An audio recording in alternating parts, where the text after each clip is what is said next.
All right, guys, we are live. Oh my god.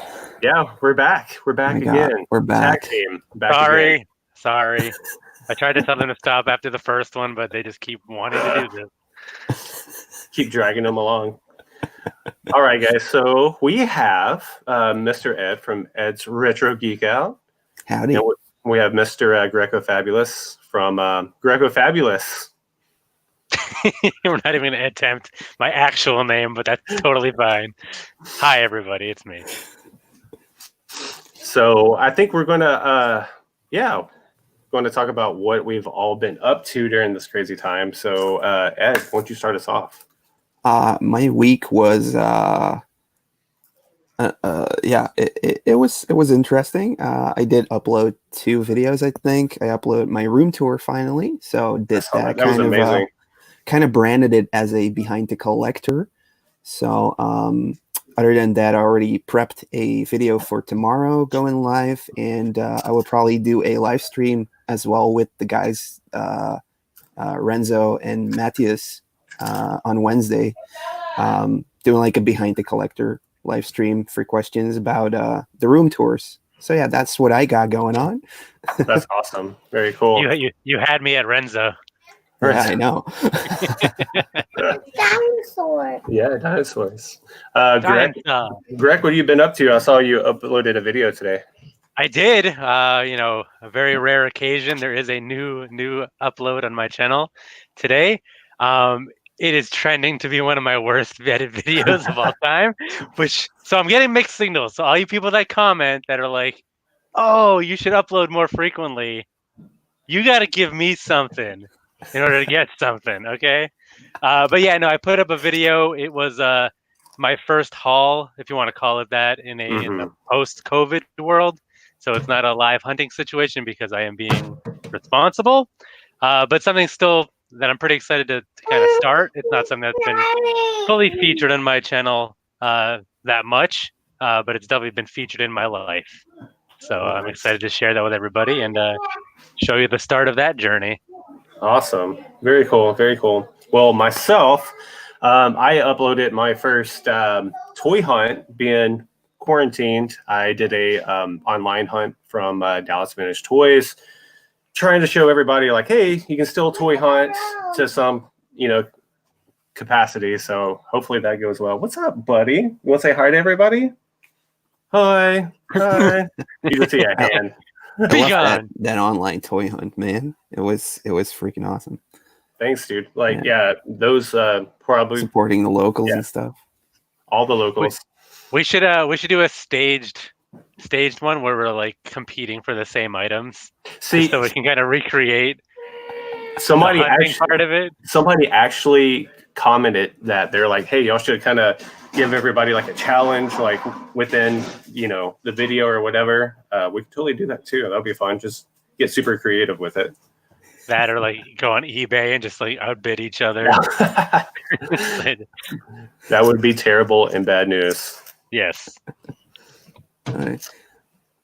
Yeah. What's up, little man? Talk to the hand. All right. Well, thanks for watching, everybody. Yeah, we're out.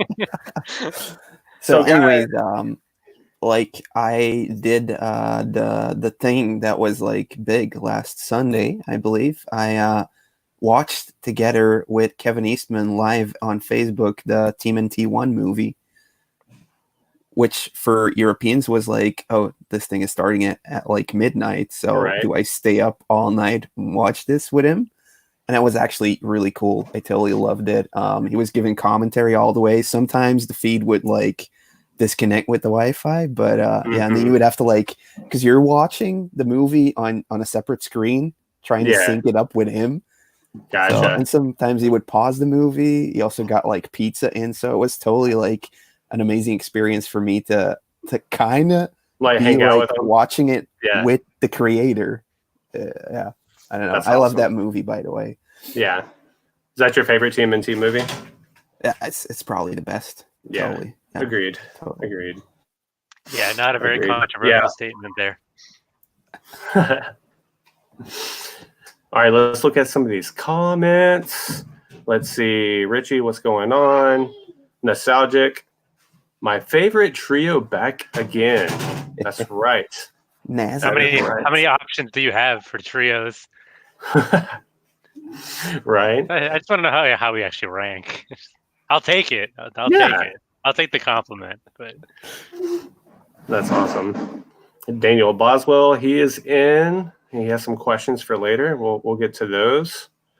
Greco, TMNT, what's your memories from it? yeah, so actually, I did rewatch it last night just to jog those memories because it's not. I don't really have like a normal cadence of watching TMNT, even though I definitely like was turtle obsessed growing up. I do remember in the house I grew up in, we had like a basement hangout, where I had a lot of life experiences, but we don't have to get into that. But as a child, I definitely remember having a TMNT poster framed and hung up on the wall, and it's like that classic movie poster where, and I don't know if it was the actual movie poster, but it was the one where it's a a drawing of the turtles, and they're all in the. I think there is like a brick background, maybe. I'm sure you guys have seen it, like I mean, there's a share screen option, but so I definitely remember having that in my wall and just like rewatching the movie, like it was fun. Like it was very like I feel like it was a perfect like kids movie. So like if you were like all about turtles, like you loved it, because like I remember it was funny, but like kind of in like a cheesy way, but it worked. Like it's definitely not a bad thing. And there's obviously lots of action. Watching it as an adult, it's not something where you're like, oh man, these guys are like actually in danger or they're like getting really hurt. Everything's kind of like has like a tongue-in-cheek way of like showing the violence and the humor of it all, which I think is perfect for at least like the animated version of the Turtles. For sure. Not the comic version. So yeah, I really enjoyed watching it again and just picking up on some of the nuances. Yeah. Very cool. I do think like the first movie is definitely kind of darker. Definitely. Like definitely the second darker. one was way more cartoony. Yeah. But that first one, damn, they just did so many things right. They did. It was also, I think, one of the best independent movies for like really long time, for like 12 years. Mm-hmm. So yeah, like the biggest grossing independent film, because they couldn't get it like on a big release like Warner Brothers or anything like that. Yeah. That's why if you want the DVD, it's still hard to get that DVD because it's still an independent film or something like that. Mm-hmm. Yeah. So, very lots cool. of great memories. How about you, Narc?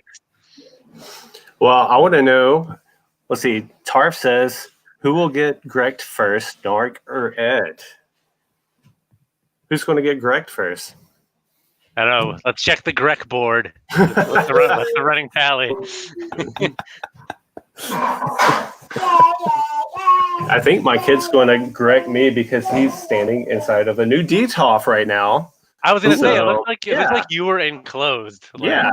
There's a lot of glass around you. Yeah. You unpack probably that not one. Probably not the safest thing, but Well, I mean, you can't be a responsible parent 24/7. You got to let them. I know. Venture out and make mistakes. Yeah, especially when it's live stream time. It's like it's the purge. They're all on their own. Yeah. Yeah. So TMNT for me. Oh my gosh. So I remember going to the movie theater to see it. It blew my mind. I remember all the trading cards and all of that. Had to have that all. And I remember I always wanted the movie figures, and they eventually came out with those, and they were kind of more rubberized, But I think they did a really good job on those at that time for what we had, They're very valuable as well. They are. Movie figures. When I came to Texas and we saw them in shops, they were like $40 for one without the weapons. It was insane. Yeah, very very insane. Yeah, and complete they go for I don't know, like $60. And like a carded, I think it's like $160 to $200, something like that. That's insane. There's like one person in Belgium selling all four of them, and it's I think 600 euros. Jeez. So I've been kind of contemplating of like making him an offer. Really? But yeah. I mean, they're so cool, and like the TMNT movie. I think I was 2 when the movie came out. So, but I do remember one birthday party getting that VHS and just watching it and getting super excited and hypered from just watching that movie over and over again. So, yeah, that's like my childhood. That movie. So. Yeah. Did you say damn a lot after you watched it? Because I think Raphael says that like 20 billion times. And that's as probably a kid, why he's my favorite turtle. And as a kid, like hearing a Ninja Turtle say that, you're like, oh my gosh, you just cussed. This is so crazy. Damn! Over here in Europe, it doesn't come across as like cursing because we have like I have the Dutch language that we speak it in the household. So damn would just be like interpreted as an English word. Oh, okay. Yeah. No, my DTOF is moving by itself. That's awesome. Very cool. I can't wait till it comes shattering down. It just creates this domino effect. Your whole collection. All of it. So this is part of my new video. I'm doing a whole room redo. So I just built this yesterday. And luckily it's built, and this hopefully won't shatter on my kid, but yeah, I can't wait. That should come out in the next couple of days. Oh, that's pretty sweet, man. So even though you dig out all the collections in the garage and stuff? Yep, I am. That's going to be a lot of fun. I'm going to be excited for that one. Where are you shoving that in? Because weren't you pretty... Yeah, so I'm going to show that in the video. It's in the middle. Yeah. Is that a Dorito? It's a Dorito. Want some? Yeah. So where my DTOFs are over here, I'm going to shift everything to the left a little bit. And then I actually bought some UV protecting curtains that I'm going to put up behind it that I just got in today. So awesome. I'm pretty excited about that. What's up, Empire Toys? What's going on? Hey. All right. So let's get to a question. So Nostalgia says, do any of you fellas have any comic book collections, Greg?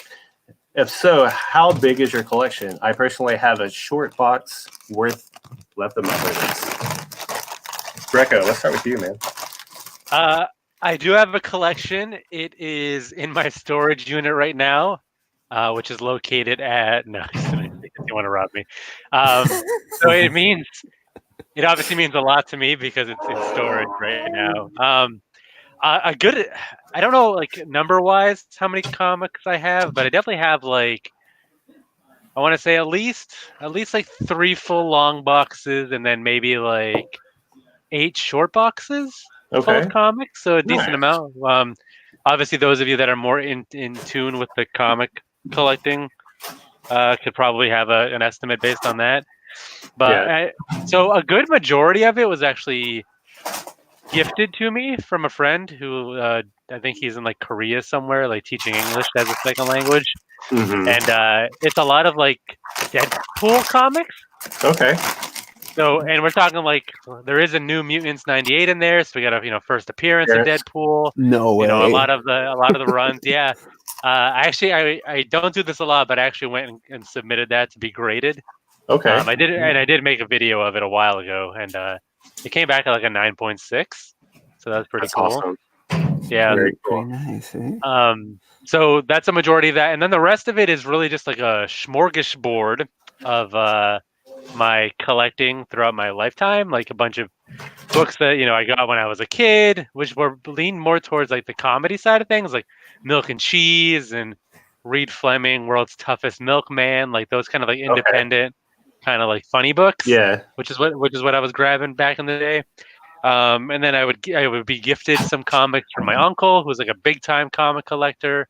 So one of the pride and joys of that one would be like Amazing Spider-Man 300. So first appearance of Venom. Yeah. Which I also got that graded because I got it signed by Todd McFarlane. Very cool. And that was like a 9.8. That was pretty high.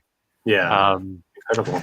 So yeah, I just have a lot of stuff, and then just like back in the day, like when I first started doing YouTube, obviously I was doing comics and a lot of the stuff from there.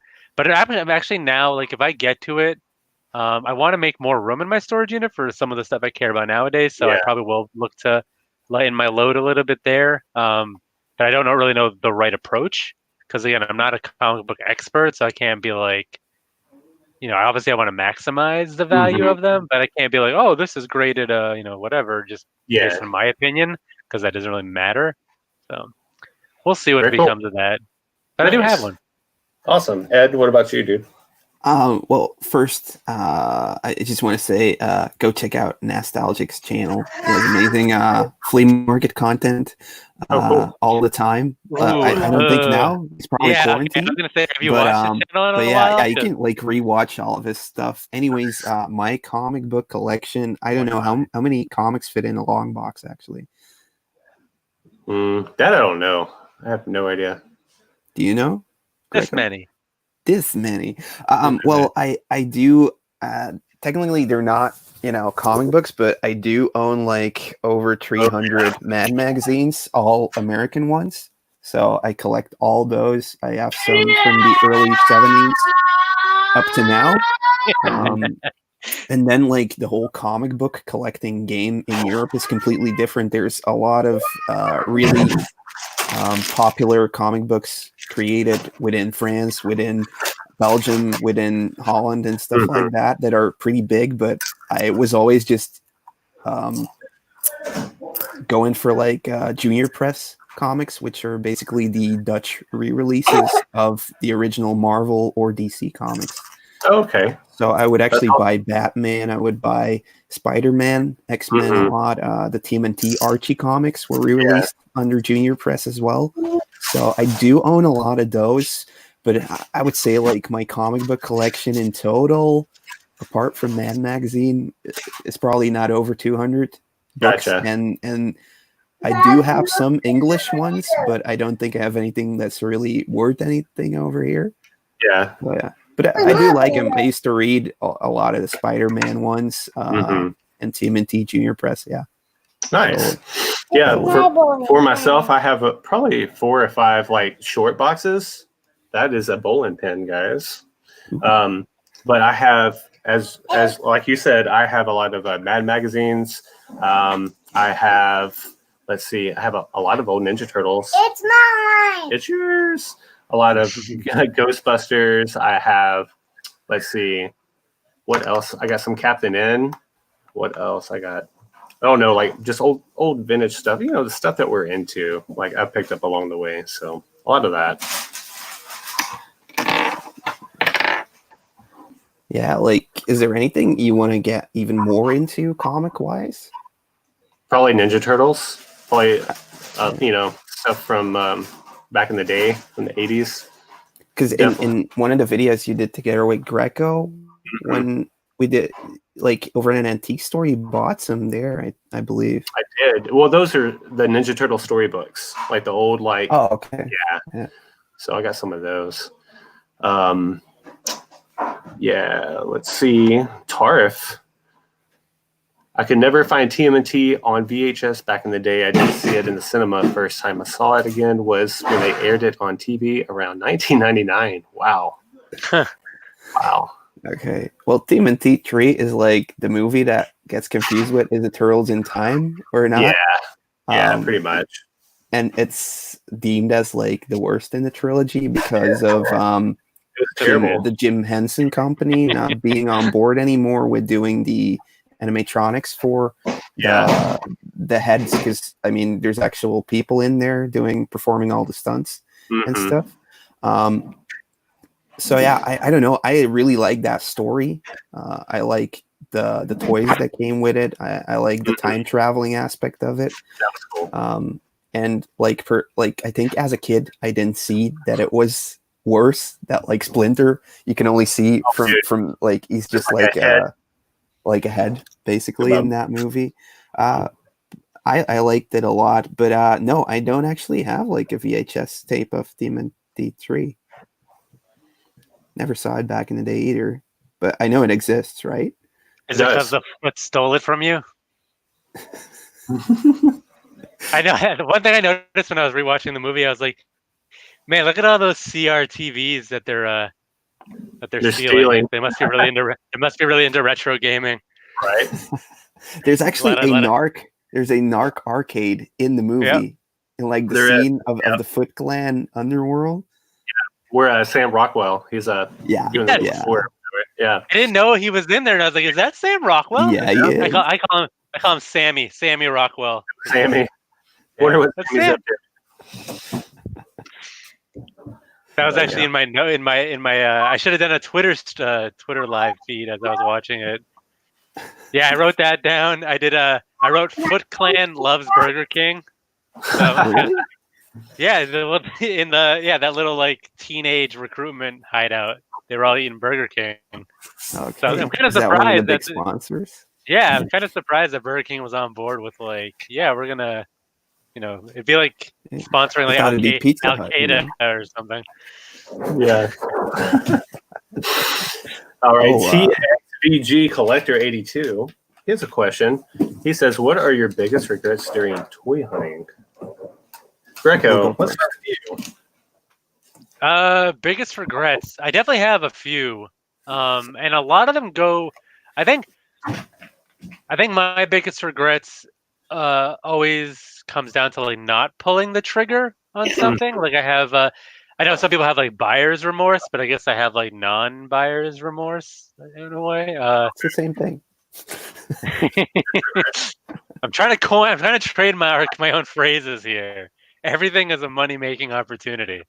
But the most recent one that comes to mind is somebody on Craigslist a while ago had a boxed G1 Fortress Maximus, which is like the holy grail of the G1 line. Mhm. And I was lucky enough to find one for cheap on eBay, which that's an oxymoron, cheap and eBay.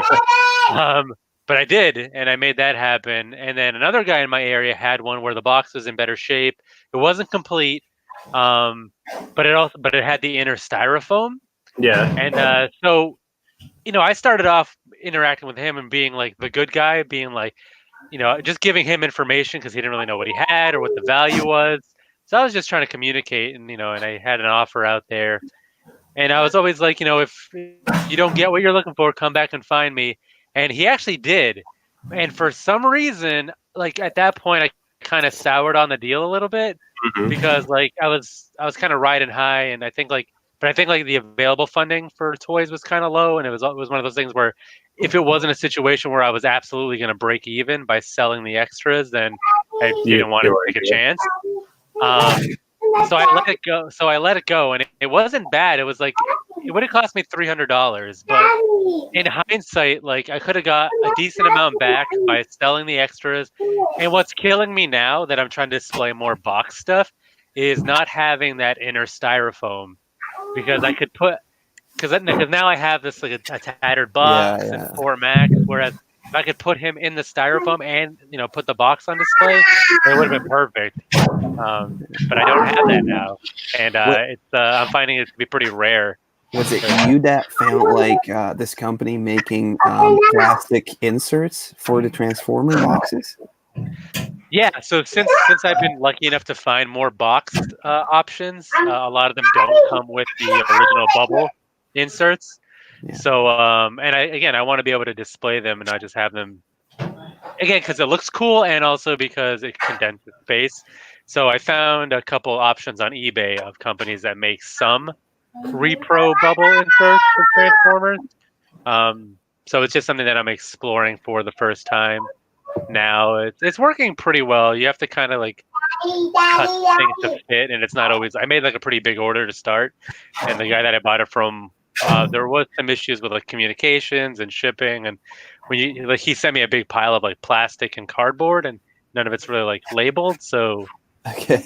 you kind of feel like, I mean, the inserts you'll know what fits what because the shapes are obvious, but like the cardboard backing that you put in the box, you have to like reshape them, and you're not really sure how it's supposed to go. So Where you it's a need work in to progress. like ply it, and where you need to like You have to like fold it so it fits Fold the it, right yeah. way, and he'll like he includes all these like random pieces. So like touching the back. is your kid Craig, you know you have a redecorating? mute button, right? Yeah. About to use that. It's called these hands. Right. So yeah, you basically missed out on that Fort Maximus. Is that the biggest regret in toy hunting, really, for you? I think so, just because of how, finding the figure itself is rare to begin with, but on top of like another box and the styrofoam is I'm finding to be pretty difficult. I mean, some people ask like a couple $100 just for the styrofoam alone. So, Yeah. Okay. but again, if somebody were to make a repro styrofoam, I would buy that. That stuff I don't care about being original because it's just too much to really want. Like who held on to that stuff really? Yeah, It's yeah. just the premium. It's weird when people hold on to the boxes. Like, often you won't find the styrofoam or the inserts anymore. It's like, why did you keep the box but not the thing? Yeah, it's weird sometimes, I guess. It is. What about you, Ed? Biggest regret. Well, there's two. One was last summer. We found a Starwing SNES box. Okay. So a console box that was branded in the Star Fox thing, and Matthias actually found at the same vendor a Turtles NES box. Oh yeah. Yeah, so that's the European exclusive NES that has like a turtle cover. It's basically just a slide. But as they were finding that, we were actually looking at some Motu stuff. So a Castle Grayskull, a Snake Mountain, something like 15 figures, and an okay amount of accessories. And I was just all of a sudden like focused on Matthias holding this Turtles NES box that I kind of like forgot about it because it was the same boot. But it was so stupid because they both bought, like the two buddies of mine that were with me at the flea market, they bought like a console there, but we should have just went like everything retro here. How much do you want? Because the boxes weren't expensive. So she would have probably taken like 20 euros for everything Motu wise. And that would have been deal of the century, Another thing is like 5 years ago when I started doing toy collecting, and this again is Motu, probably like the biggest fail for me. I did pick up a couple of Motu figures from this one person selling lots of 80s vintage toys. I think it even had like a Boglin, but I didn't recognize it, so I left that behind. But I also left behind a Horde Trooper because I thought, hey, this is a broken toy. But they're supposed to break. Like a rookie mistake for me, even with the staff. So I kind of like I don't recognize this accessory. I'm not going to take this. Instead of being like, I grab everything here. And it would have been 20 euros as well. Because I kind of like put together like G.I. Joe, some Thundercat stuff, some Motu figures that I did recognize. The accessories I thought were, valuable for me. And they were like, yeah, it's 20 euros. But if I would have thrown in everything, it would have also been 20 euros. So that's my biggest regret, really. Gotcha. Toy hunting wise, yeah. Yeah.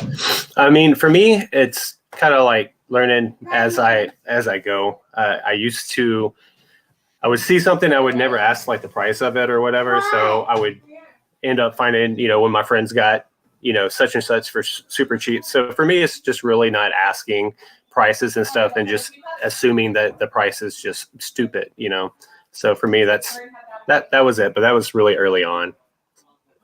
One thing I wanted to bring up, and it's not a regret per se, and I don't mean to keep rubbing this salt in Motu collectors' wounds, but you heard about that sealed Castle Grayskull I found because I won't shut up about it.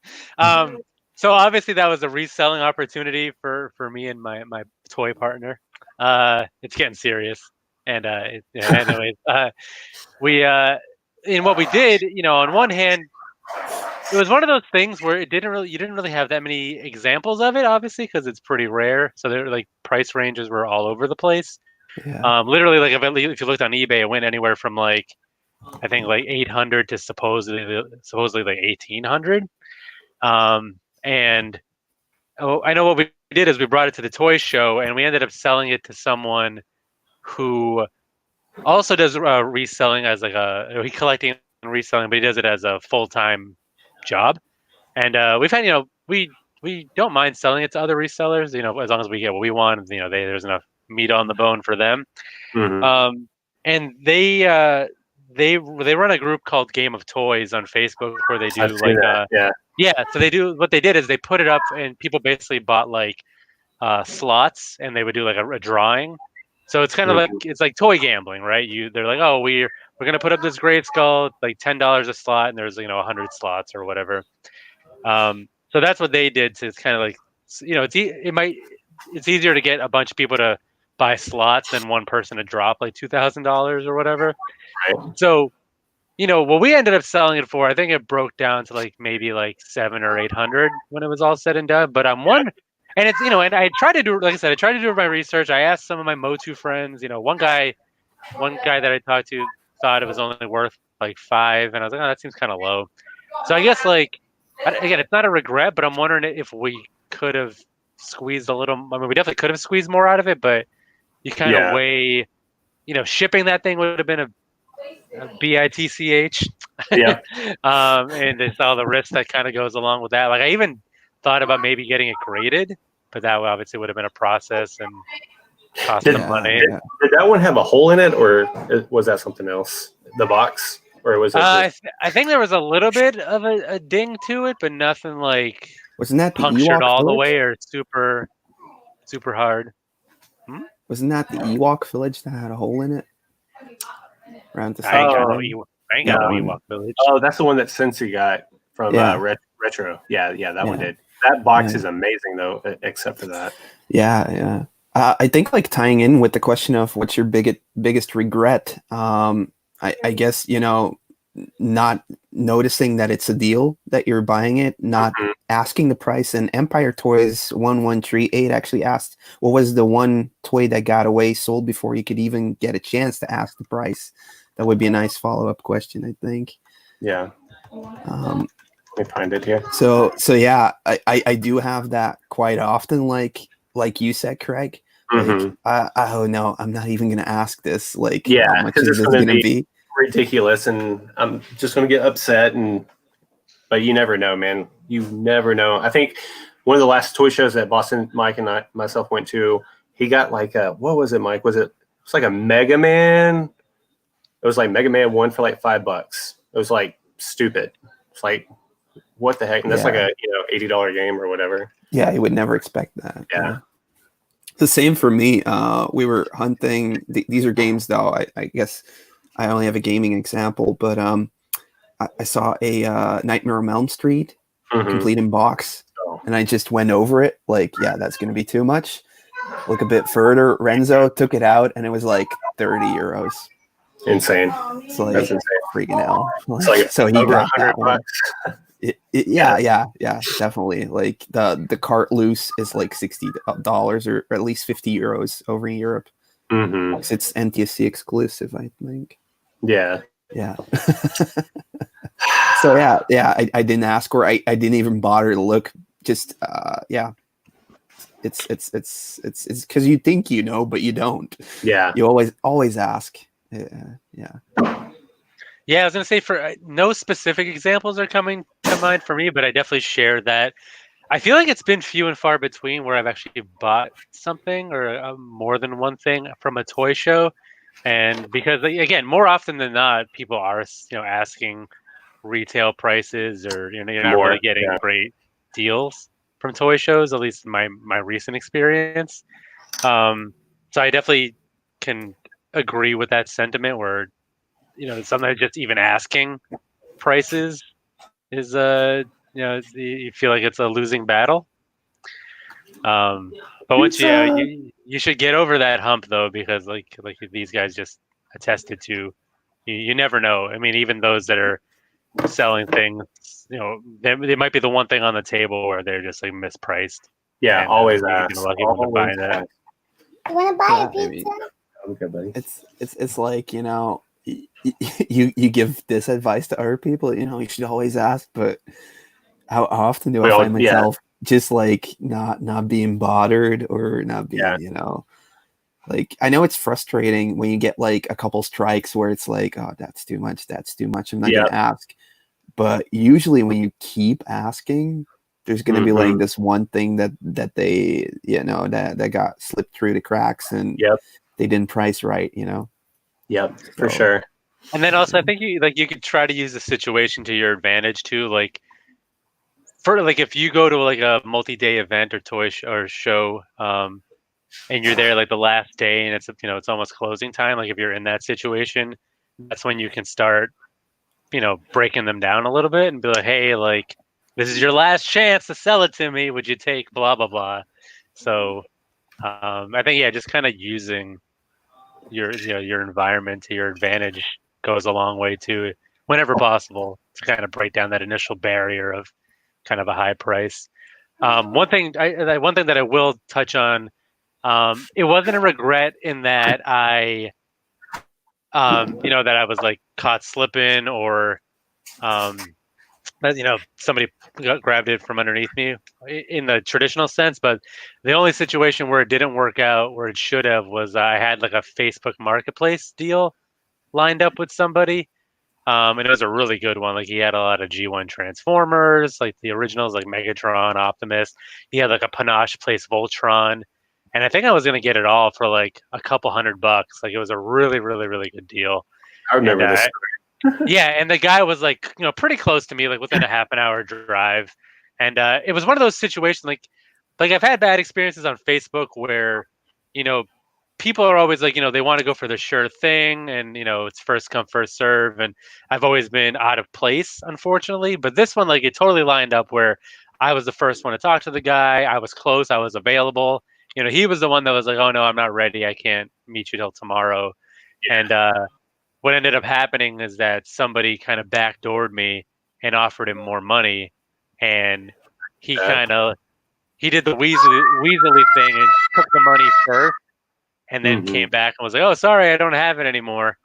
Whereas, like, I understand, and it's it turned into this whole thing because I found out who in my area bought the stuff, and it turned into this whole. Sorry. It turned into this. Yeah, it turned into this whole like Facebook debate because basically like what is the morality when you're buying and selling in the same area. Like some would argue like, oh, all, money talks and blah blah blah, and I get that from a seller's or the selling perspective. Like if somebody throws more money at you, like he didn't owe me anything, and I for all he knew I could have flaked out on him. I do feel like he should have at least like given me the opportunity to like match the offer or something. Yeah, come back. I mean, it would have. I mean, that would have been more profitable for him, but like he made the deal with you, and then he like chickened out, or like he made the deal with me, and what was frustrating is because like we were. So he accepted your offer. I didn't even haggle with him. It was his asking price, and and he was like sniped him. Yeah, and it was one of the guy like said it was pending, and that's the thing. Like as a buyer, when I look for things, and if somebody tells me it's pending, I don't like throw more money at the guy.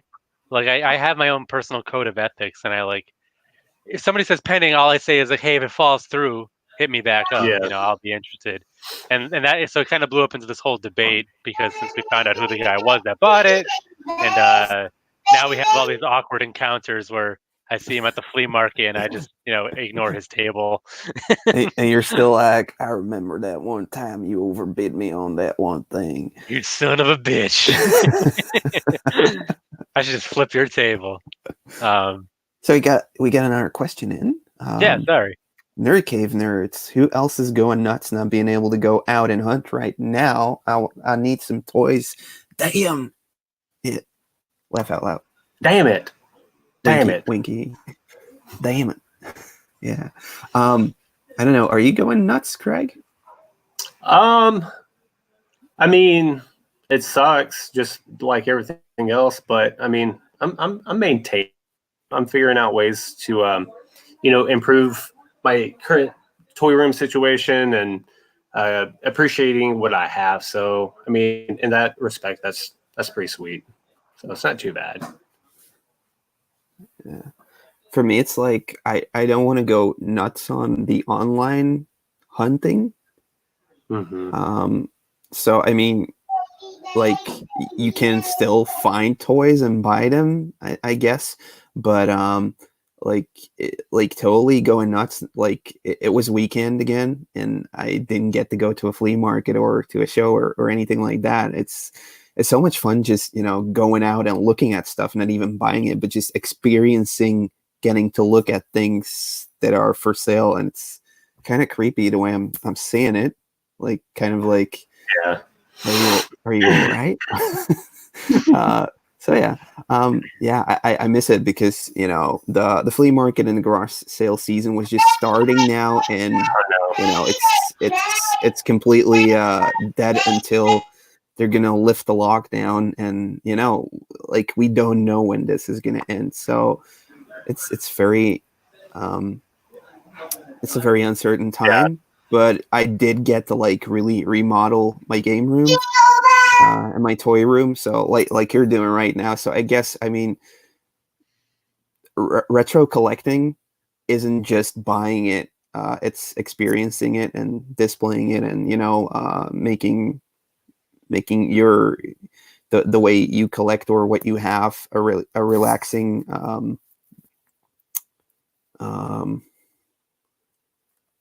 I don't know what I'm saying. Like a relaxing event or something you can do. Yeah. Yeah. So I was asking. To get it. Yeah, no, I totally get it. I was asking Boston Mike this yesterday, but do you guys think, like, once everything's back opened, and like, do you think the thrift stores are going to be freaking packed? Because they're still taking donations right now. Do you think it's just going to be ridiculously packed, or do you think they're going to find a way to sell it online like all these other like mom and pop shops? Well, it's either going to be popped online, or if they're not doing that, well, they don't have an income, I guess. The other thing that could be happening is, with all the free time on their hands, they're going to like maybe revisit the stock if they're the ones doing it. If they have employees, they can't go over there, I guess. But like, yeah, we might see some cool stuff popping up, but yeah, I think so. There's going to be opportunities. There's going to be missed opportunities as well. Yeah. There's going to be pros and cons, I guess. I went to my donation station yesterday. I was dropping some stuff off, and you have to like throw the bins yourself, like not touching anything. But as I was going in, I was looking in all the boxes, like checking out. I was like, "What you got in there? What's in there? What's in there?" But I didn't see anything cool. But still kind of cool to. I just wish I could go in and freaking pick places. Yeah. And I'm wondering when like even when they lift some of these restrictions, like are you guys still gonna feel like good about just like running out there first thing, or like are you still gonna kind of be like cautiously optimistic? And there's gonna be a period that there's gonna be a group of people not sure, still, being like, should we go out just yet? Is it safe now? But yeah, it's an individual opinion, I guess. Yeah, like for example, I mean, and again, I'm sure it's going to get canceled with the way things are trending, anyways. But we had the toy show that we've been setting up at, like that got canceled in March, and the next one is in May. And I don't know, like I still feel like May is still a little too early. close, I think so. Right? Yeah. So even like I'm just wondering, like me personally, like from a comfort level standpoint, like especially if you're on a if you're at a selling table. Obviously, people are going to come to you. It's not like you can keep your like social distance. It's because it's kind of like counterproductive in that way. Right. When you're trying to upload some stuff. So I'm just wondering, like, even if they're they decide to go through with the event, is it something where we would actually go through with it or not? I don't know.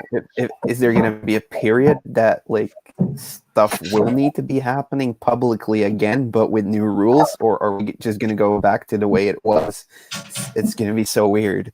Like, yeah. Well, that's the thing. Like, I feel like once they loosen, and not to get too wrapped up in all this stuff again, but so I feel like it's only going to be natural. Well, once they loosen restrictions, there's going to be another influx, and then we'll have to I don't know. It depends how this all shakes out. Yeah, agreed. It's going to be odd for sure. So we're never going to get the toy hunt ever again. Is basically what we're getting at. It needs to happen soon, though. I'm stressed out. I need to get some toys. Yeah, I'm thinking it's going to be July or August, but who freaking knows, man? Who knows? Look at her. I hope not. Hope not. All right, what else do we got? Did you guys see some more questions?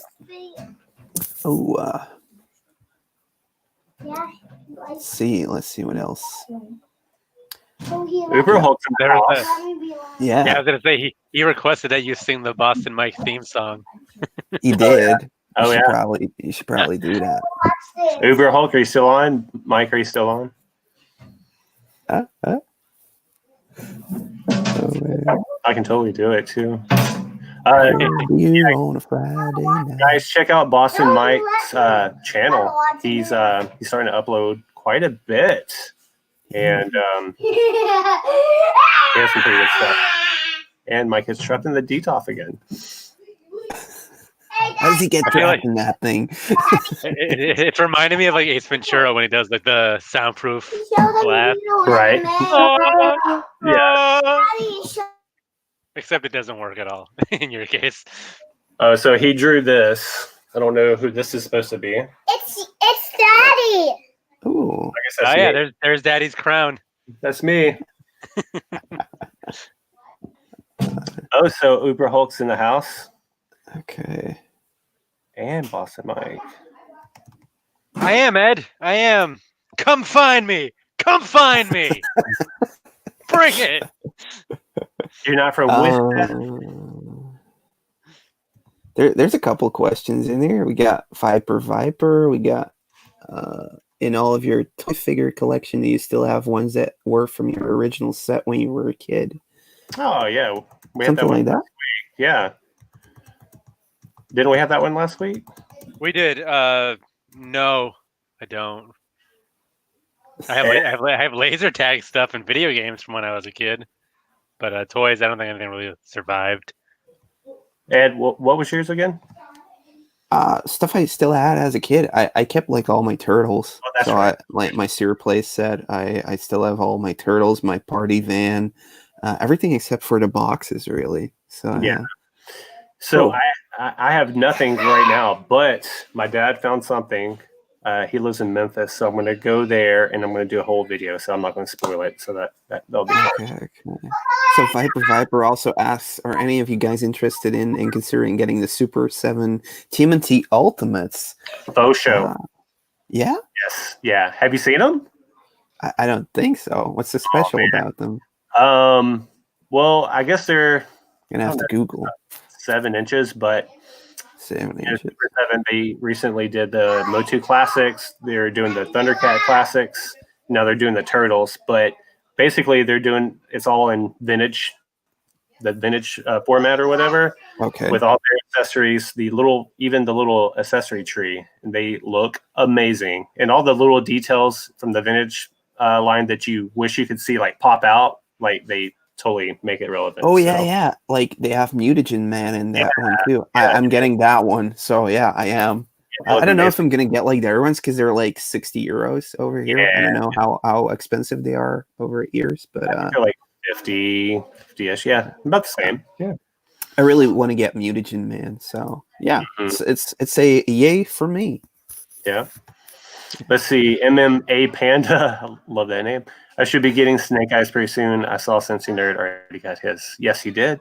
Boston Mike got his as well. I think I'm going to pick up Snake Eyes and Destro, definitely from that new Hasbro wave for myself.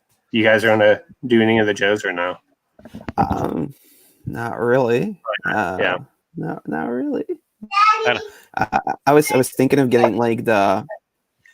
Because last week we were talking about the new Ghostbusters movie, as well as like the toys that might come out for that. But they actually was it Kenner or is it Hasbro that re-release is going to be releasing the original cartoon toys For what? for what line? Ghostbusters.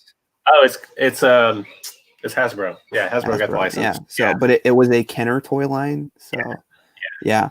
So yeah, I'm thinking of getting those. I haven't pre-ordered them yet, but yeah, as far as like new toys, or like new retro inspired toys or re-release retro toys, that's what I'm going for. I'm getting that TMNT Ultimates Mutagen Man, but yeah, that's pretty much it. I do like what Super 7 is doing. Oh, for sure. Their toys are amazing. Yeah, from Toy Fair, NECA and Super 7, they were like my favorite booths, like above and beyond. Awesome stuff coming out. Yeah, because you get to go to like the New York Toy Fair. Yeah. But that's like how can you get in there? Because is it just open to the public or? No, basically you have to have like a vendor license or get invited. But yeah, it's a lot of fun, especially if you're into all the newer stuff. Yeah, man, it must be insane getting to see. Definitely now, like with like the stuff we collect, getting like newer releases and just insane to see this stuff at the first time that they're ever appearing. You know, like the Toka and the Razor that NECA are doing. Damn, need to get those. Yeah, so I'm wondering, do you guys think it's a smart move on my part to buy subscribers so that I can get a press pass to these events, and then my exclusive footage from these events will actually get me a real audience and success? Like, do you think one will lend to the other?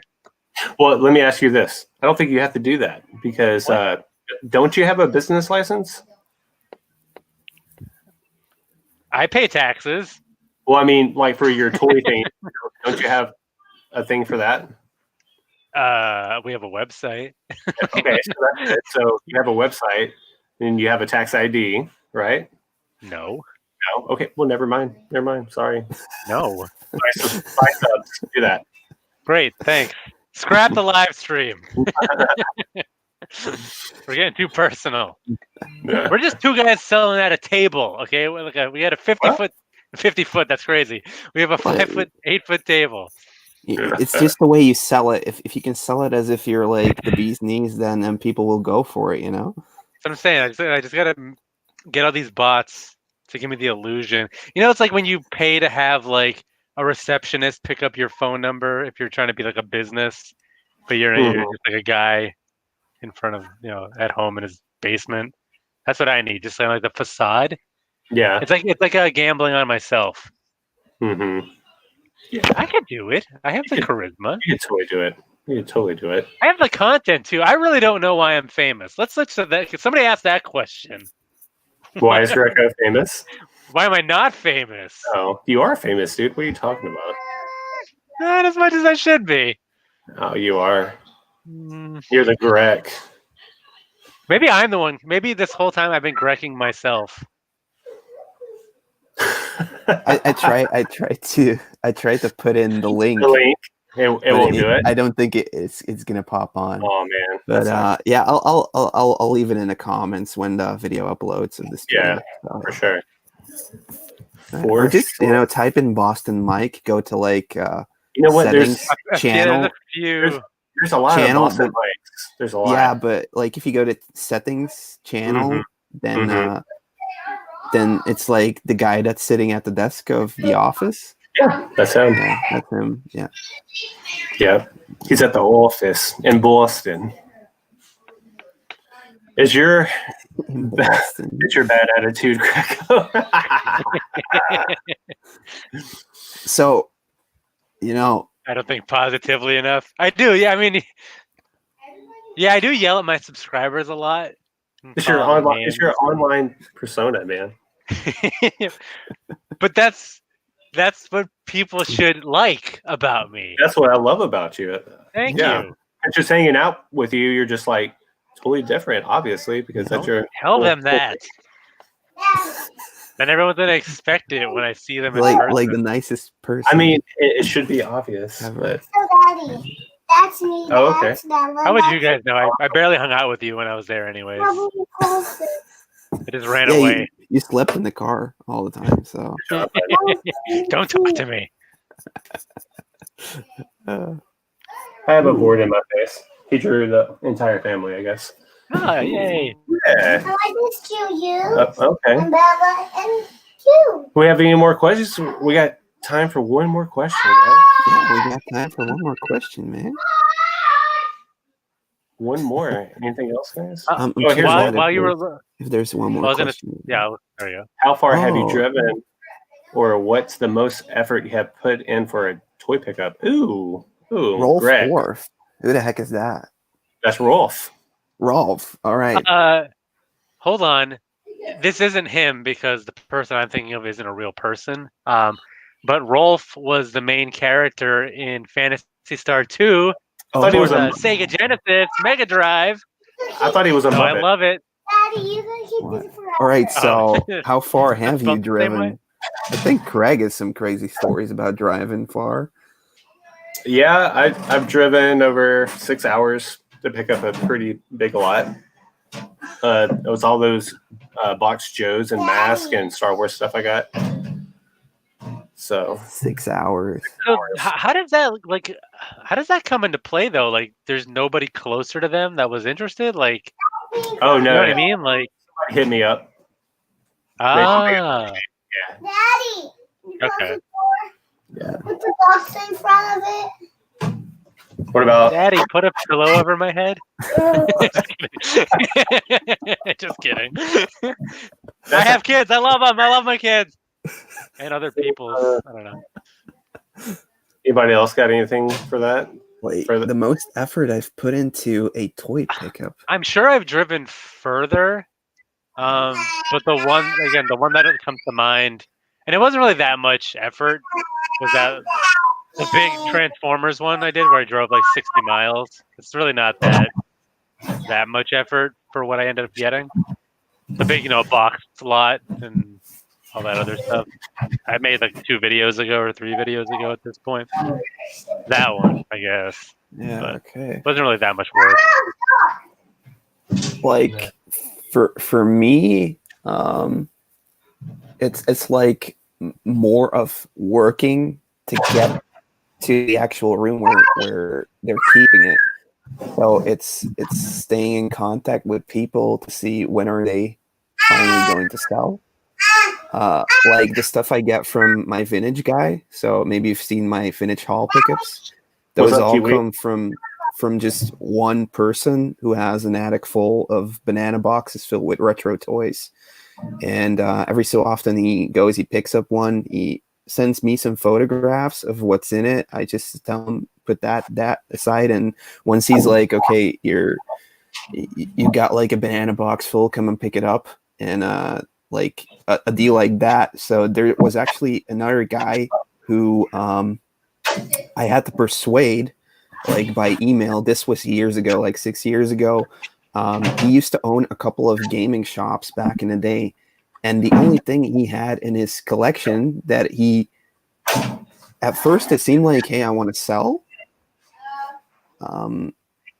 So at first it felt like he wanted to sell stuff, but when we got there, he was like, yeah, it doesn't have to go right now, or So we were actually there, me and my buddy, with like a big amount of cash to like buy the whole collection, which was basically only RPGs. So he had like 3 box Chrono Triggers. He had a couple of Secret of Manas. He had Secret of Evermore. Everything boxed, and that from the NES point on all the way up to Sega Saturn. Only RPGs. So what we ended up doing was buying stuff he didn't want to hold on to, which ended up being like really cheap. So I think I spent like around 200 euros there, but I got like a boxed Nomad. I got a Phantasy Star 4 for some reason. I got we got Wolfenstein on the SNES boxed. Like everything was boxed and in pretty good condition. So we got away with like really good titles for like, maybe 10 to 15 euros each. So that was insane. But the amount of patience it took to do that was probably like all-time high. 8-hour drive, something like that. So yeah. Sometimes it's not just a drive; it's actually putting in the effort of, not just staying friendly, but staying like keeping people comfortable with, you looking at their stuff and trying to buy it, I guess. Nice. Very cool. Very cool. Yeah. I don't know. Yeah. Does that answer your question? That's rough.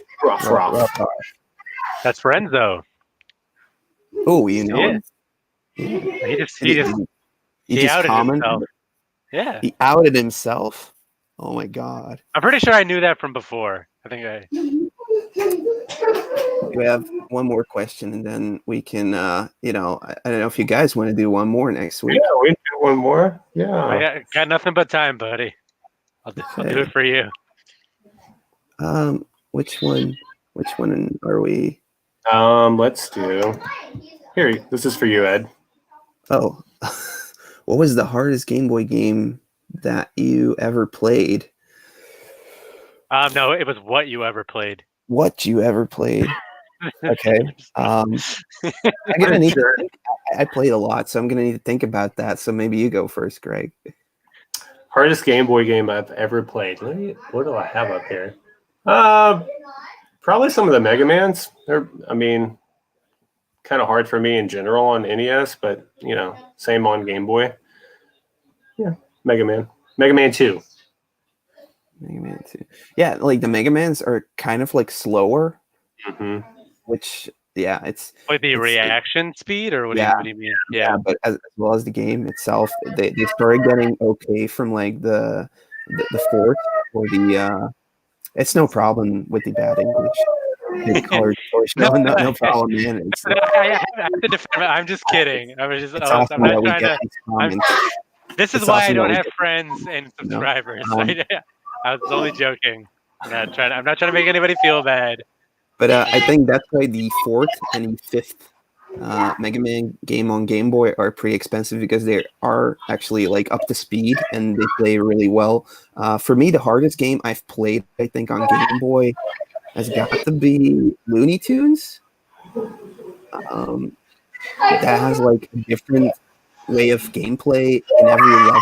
It's really hard, kind of broken. And then I think X-Men featuring Spider-Man, which is like the same game as it is on the Genesis or the SNES.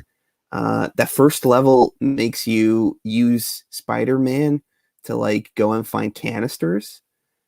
And it's so frustratingly difficult to like get the hang of this, because you don't even know how to play with Spider-Man yet. And you have to do all these like weird tricks to get to certain spaces within this like building. So it's really hard. I could never pass that first stage. And then like now I actually finally did do it. And then the next stage is like a Wolverine stage, which is like super hard as well. So those are a couple, but like the hardest game, I can't answer that really right now. I have to think about it a lot more. So yeah, Greco. My Game Boy experience isn't that hot and heavy. So I stuck to the easy stuff because otherwise I wouldn't have. Did Craig just removed himself? I think for a while. Oh no, yeah. He's back. Why are your hands bloody? What happened? Who's playing Game Boy? Right? Yeah. No. I didn't really play hard games because I don't like challenges. No, like I remember playing like Mario Land and Kirby and obviously Pokemon. So none of those are screaming difficulty. So I don't know. Okay. Yeah. So Pokemon. How much sugar did I get after today? This is a good question. Check the Doritos bag. What's the content there? It's called quarantine, buddy. Quarantine. Crazy. Okay. I love it. Yeah, I think it's great. Love the quarantine. Not so much. No, they're just screaming children. Okay. It's awesome. Yeah. Okay, so yeah, I think this is We'll gonna do be it. Yeah, Yes. man. Thanks so much, everybody, for watching, for commenting. Without you, obviously, we couldn't do this because, we Like I'm worthless. I'm worthless at finding topics for this thing. So yeah. And thanks so much, Craig, for hosting this time. You know, Yeah, of course. It's lovely being Sorry in your about chat room. screaming children, everyone, but you know, it is what it is. You know, it's some ambience in the background. It's Yeah, all you good. know, It's real lovely. life. Real I thought you said use Ambien. that too. Use Ambien next time. Next time. So I think we'll at least do one more, right? I think. Yeah, for sure. Yeah, Uh, next week. Yeah. We'll host that on. What? Oh, what's Uh-oh, we happening? lost Ed. Oh, there he is. Oh, now Ed's on the bottom. This is Oh, all- we Craig gotta we gotta should start do over. what Uber Hulk asked for before we end. So you should sing the Boston Mike theme song, man. Hey guys, this is the Boston Mike theme song. Song I wrote. Took many of hours. So here we go. I'm Boston Mike. I like toys. I'm Boston Mike. I like toys. That's it, guys. Have a great, Almost as good as fantastic cold day. beer on a Friday night. Cold beer on a Friday night. Oh boy, I just got that out of my head. And now it's back. All right, man. Yeah, I guess this is gonna be it. Thanks so much for watching, and we'll see you next week. Peace. Peace. Yeah. Bye, everybody. Rock on.